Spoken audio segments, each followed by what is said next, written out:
እንዴት አደራችሁ? ሰላም ናችሁ? እንደምናችሁ?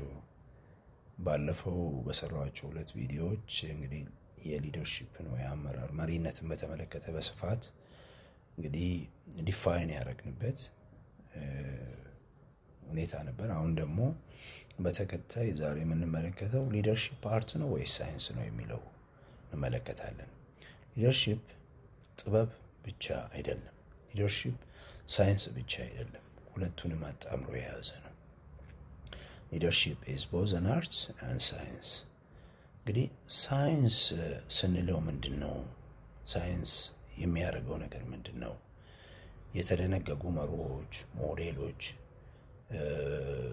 ምርምር የሚካሄድበት የምንማርበት ክፍል ገብተን የምንማርበት ስለ ሊደርሺፕ ክፍል ገብተን የምንማርበት ሂደት አለ። ለምሳሌ ከዚህ በፊት በተጠኑ ጥናቶች ሊደርሺፕ ብዙ አይነት ነው ብለናል። ወደፊት በስፋት የምናየው ሆኖ ግን ለምሳሌ ትራንስፎርሜሽናል፣ ትራንዛክሽናል፣ ሰርቫንት፣ አውቶክራቲክ፣ ዲሞክራቲክ ሊደርሺፕ እያልን በሊደርሺፕ አይነቶች በጣም ብዙ ናቸው። ወደፊት የምናያቸው በጣም ብዙ በዛ ልክ እነዚህ ጥናቶች ተጠንተው ነው የተለዩትና ይጠናል።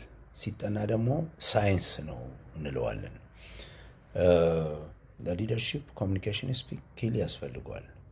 ውሳኔ መስጠት ዲሲሽን ካፓሲቲ ያስፈልጓል። እነዚህ ኢሹዎች የሚገኙት እነዚህ አይነት ካፓሲቲዎች እንደዚህ አይነት ኖሌጆች የሚገኙት በትምህርት ነው። ከዚህ በፊት በተወሰነ መልኩ ያለንን ካፓሲቲ ዴቨሎፕ የምናደርግበት የምናሳድግበት በሳይንስ ነው። ክፍል ገብተን ሊሆን ይችላል፣ እንዲሁም በተለያዩ ሞዳሊቲዎች ሊሆን ይችላል። ተምረን ራሳችንን ካፓሲቴት እናደርጋለን። ስለዚህ ነው that's why we say leadership is a science። ሌላው ሊደርሺፕ ጥበብ ነው ወይ an art?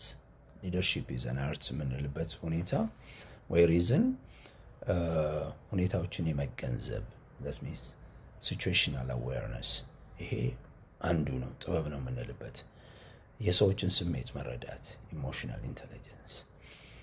ሰዎች ምንድን ነው ወደ ኦርጋናይዜሽኑ ሲመጡ ምናልባት የተለየ ችግር ሊኖርባቸው ይችላል ወይ ደግሞ እኛም ማናውቀው የራሳቸውን ፐርሰናል የሆነ ፕሮብሌም ሊኖር ይችላል እና የነሱን ስሜት መረዳት፣ የነሱ ምን እንደሚያስቡ፣ የነሱ ሞቲቬሽን ምንድን ነው፣ ምን ለመስራት አስበዋል፣